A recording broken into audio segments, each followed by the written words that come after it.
morning from Sapporo. Today is going to be my last full day here. I'm going to be checking out the city of Otaru, but before all that, I'm going to be having a hotel breakfast one last time because I won't have time for tomorrow, so let's go. I'm going to try to get as many of my favorites as possible. I got a plate full of all my favorite savory dishes. I also got every single yogurt and pudding they had. And of course I had to have one last glass of Hokkaido milk. I just finished up an amazing last breakfast here in Sapporo, and now I'm going to be heading back to Sapporo Station once again to go to Otaru. I made it here to Sapporo Station. Our train for Otaru is going to be leaving shortly, so let's head over to the platform now. We just made it to our seat on the airport train, and this already looks so much more comfortable than the seat that I had on the way here, because this is the reserve car. Then it was time for another scenic ride on the train, and this time we'd be going along the coast.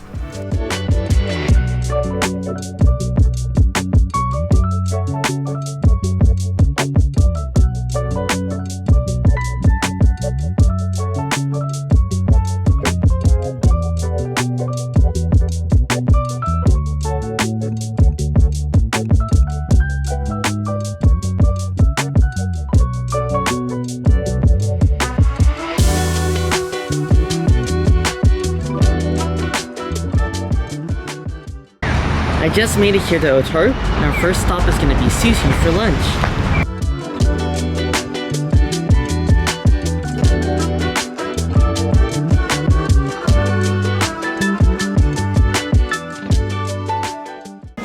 I'm really looking forward to this meal because I've heard a lot of good things about this place. I decided to order the 9-piece, which comes with 9 different types of sushi, and they start off with the meal with a little bit of hot matcha.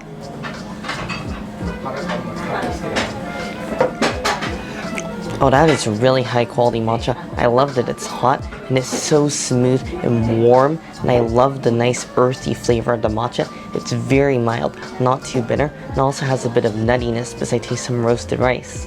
The sushi just came out and looks really colorful and fresh, and the sushi chef looks like a master because he was going so fast and he really looked like he knew what he was doing. Every slice of the fish was precise and he was quickly slicing it, and then as he formed each sushi, he took great care. The first one we're going to start off is the uni, or sea urchin, and I've heard that this is really popular at this place.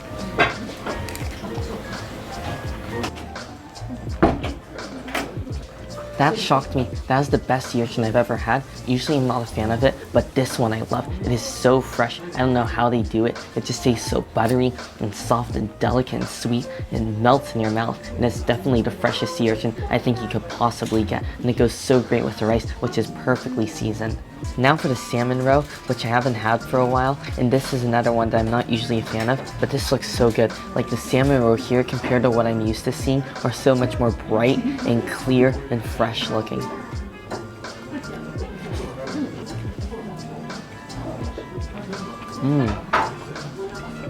Again, such a subtle, delicate flavor and so different. The texture of it is very soft. This one doesn't really pop in your mouth. It just kind of melts as soon as it touches your tongue because I feel like they're so delicate and fresh, and there's no briny flavor. It's just very subtle tasting, and it's just like a light liquid coating your tongue as you chew it. Now for another one that I think might be a little bit difficult for me. This is a squid, and for me it just has an acquired texture to it.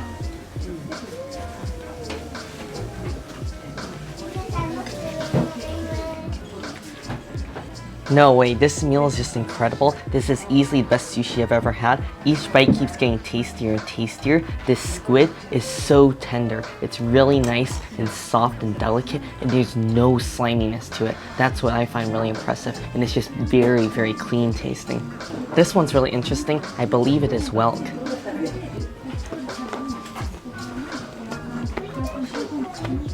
That one is really interesting. I'm addicted to the texture of it. It's very crunchy, almost like chicken cartilage, but not too hard. Just a light crunch, and the flavor of it is slightly briny. It's not too strong, just a slight brininess, and it actually goes perfect because the wasabi that's on there really cuts through some of that briny flavor, just like with the squid.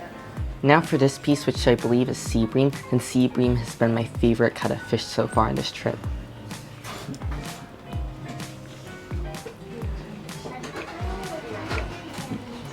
That one is great as well. It's so tender and I love the flavor. Easily the best sea bream I've had as well. It's so sweet and it's just buttery soft. mackerel.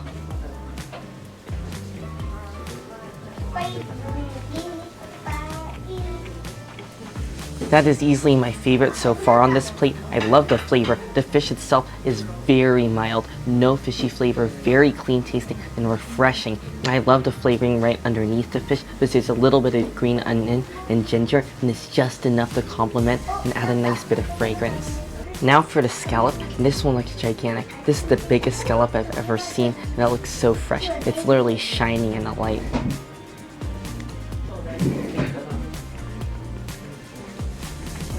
That is the most tender scallop I've ever had. I've never had a raw scallop before. When I've had it cooked, they always have a bit of a chew to it. But this one is just delicate and soft and really sweet and fresh. Now for the salmon, and I love the bright orange color of this, and I see a light ripple of fat in the middle as well. Out of all the cuts I've had, that's the most tender fish. It's almost like Wagyu sushi. It's so delicate, and this one literally melts in your mouth. I don't even think you need to chew it. It's that soft, and it's so fresh and very clean tasting. Again, just like all the other fish, no fishiness. In the past, I've had salmon that has a little bit of fishiness, but this one, absolutely zero. So I don't know how they're getting their fish, but it almost tastes like it was just caught on the boat. I saved the best for last. This is the most premium cut. This is the medium fatty tuna.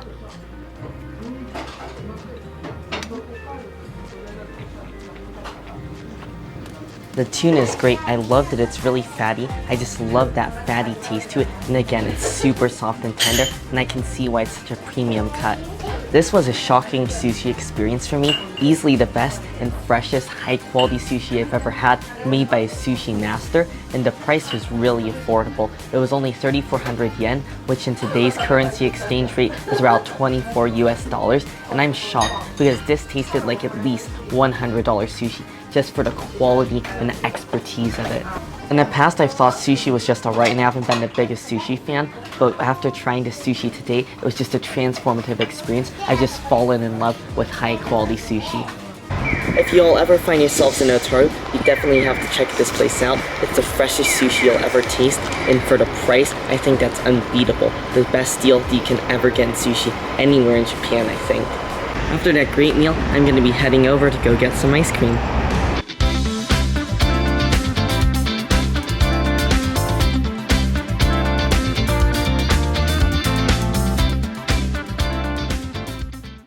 I just stopped by Popura Farm, and this is one of the places I was really excited to check out in Otaru. They're known for their half a melon filled with milk ice cream. This just looks beautiful, so let's start with the milk ice cream.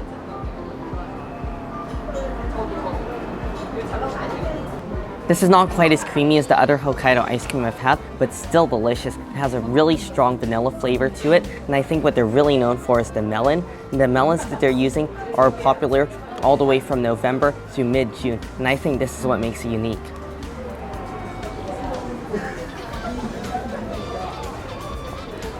That's delightful. It just tastes like a sweet, juicy cantaloupe. The second you bite into it, it just almost tastes like a mouthful of pure juice, because that's how juicy it is, and it's mildly sweet and so refreshing. And served with the ice cream, it almost reminds me of sherbet, just because you have a creaminess and a sweetness. So tasty.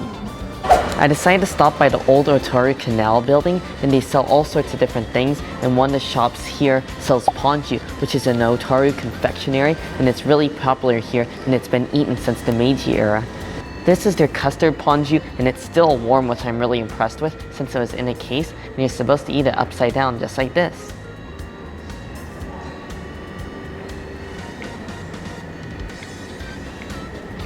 I love that. The outside of the pastry is freshly baked, tastes really warm, and it just has that fresh baked sort of flavor. And then the inside is liquidy and rich and creamy, and it almost tastes like creme brulee. Now for the other one I got, which is the peach cream. I'm really looking forward to this one because I love anything peach flavor.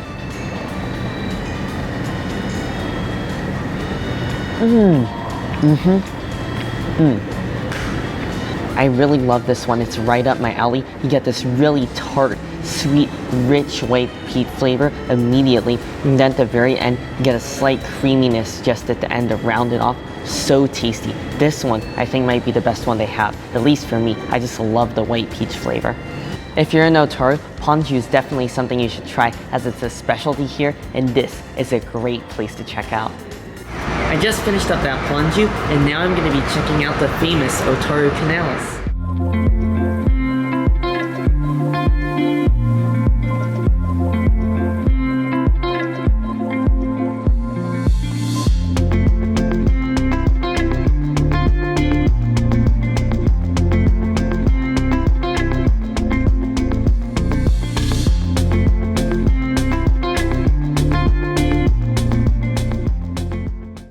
You already know how to stop by for one last milk ice cream before leaving Otaru, so let's go for a bite of this. It looks really nice and creamy, and it's starting to melt because today is actually a quite hot day.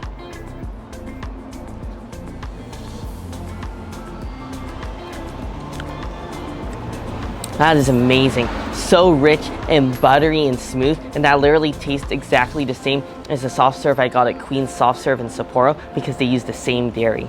If you're craving some high quality, rich Hokkaido ice cream, this is definitely the place to stop by if you're in Otaru. Before leaving Otaru, I checked out the old famous railroad tracks.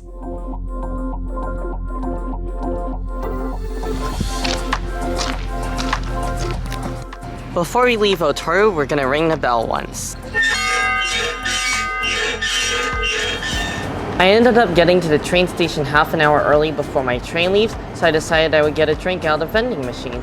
There is around one vending machine for every 7 people in Japan, because that's how many of them there are throughout the country. So I think that's pretty crazy, and oftentimes in a train station, you'll see people running to the vending machine to get a drink right before the train leaves. There are multiple methods of payment. You can either use your Suica card, which is your train card, or you can use cash. So I'm just gonna use these coins right here. Alright, so I'm just gonna go ahead and insert my coins carefully into a machine right here. And you don't want to do it too fast or it won't read your coins. And I finally decided on my drink. I'm gonna get this tea right here. And then here you go, you just lift up the flap and then you got your drink at the bottom. And this is a first for me. My drink got a little bit stuck at the bottom, and I think that's because I got one of the larger drinks right here. I'm not exactly what sure this tea is. I'm guessing it's some sort of black tea because it looks like it's on the dark side. And I definitely need this because it is a warm day outside and this is nice and chilled. Oh, that is intense. That is a barley tea and has a deep, rich, roasted, nutty flavor. A great, refreshing drink. I made it back on a train, and now let's enjoy the ride because we have a really nice view of the ocean again.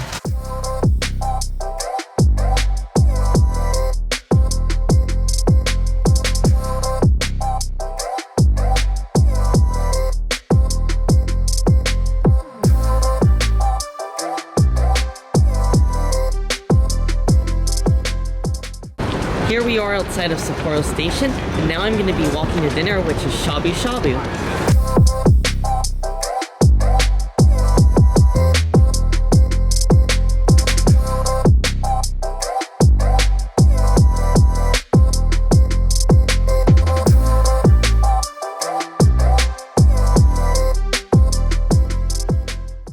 I just placed my order and I'm really impressed with the prices again. We got the Wagyu course, and unfortunately they don't let you order it person by person. They make you order by table, so the table has to get the same meat. But the Wagyu turns out to be around roughly $70 a person. And I think that's a pretty good deal because when I was in Kobe, my Wagyu meal costed $120 a person.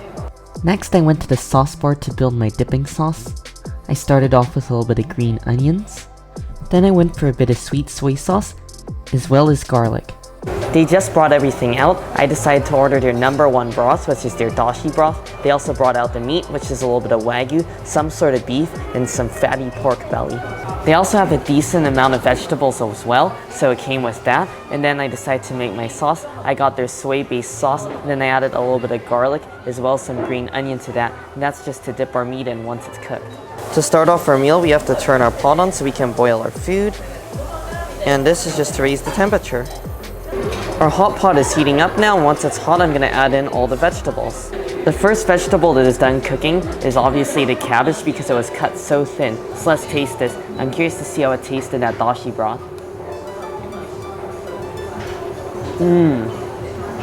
Despite the fact that the cabbage is a vegetable, it's really juicy and it soaks up that broth really well. The broth really clings to it, and I just get that rich, smoky flavor from the bonito flakes that are in the broth, which I appreciate. I love that they add additional bonito flakes into the broth. This gives it so much more flavor. Carrots, and I love how these are cut. They're almost julienne, but they're super long. Those are delicious as well. Everything is going so great so far, so let's see how this radish is. All of the other vegetables are taking a while to cook, and normally I would save Wagyu for the end, but it looks like it's starting to melt now because of the heat, so let's just get on with it. The Wagyu looks incredible. It literally cooked almost instantly, and I had my soup on the lowest heat setting, so definitely don't boil your Wagyu too hard because you don't want it to get tough. But this just looks amazing. As I pulled up the raw Wagyu, it just melted and fell apart in my chopsticks because it's so tender. So let's just go for a bite of this without any seasoning.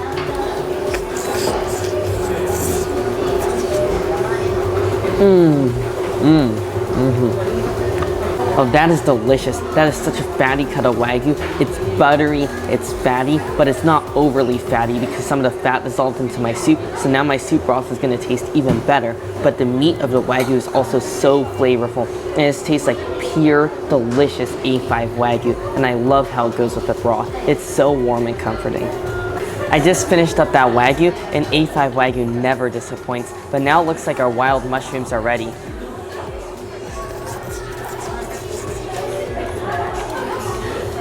I love that. There's a wide variety of wild mushrooms, and all of them have a deep woodsy flavor, and wild mushrooms are just my favorite type. Now we're going to be moving on to our other meats. Let's start off with the beef. Our beef looks decently fatty and marbled, and I decided to give it a dip in the sauce.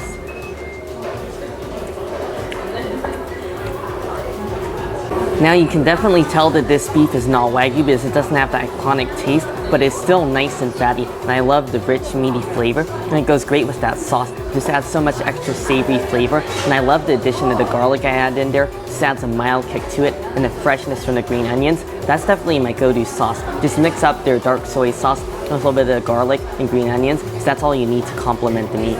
Now let's see how our pork belly looks. Now let's go for this pork belly. I think it's going to be a lot less rich now that it's been cooked in this soup and some of the fat has leached down into my broth.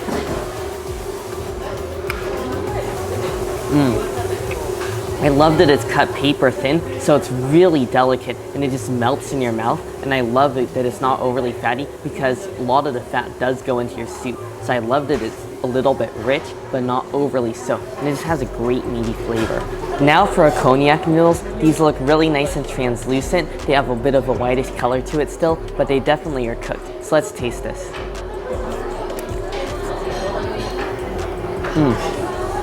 I love these. These are one of these magical foods you can never overcook. The longer you cook it, it keeps the same texture. It's really nice and bouncy and chewy, and it definitely has a very mild flavor. It doesn't taste like regular noodles because it's made out of yam flour, so I love how it just soaks up the natural flavor of the meaty broth because it has so much fat in it now. Finally, we have our udon noodles. Let's go for udon noodles. They look a lot thinner than typical udon.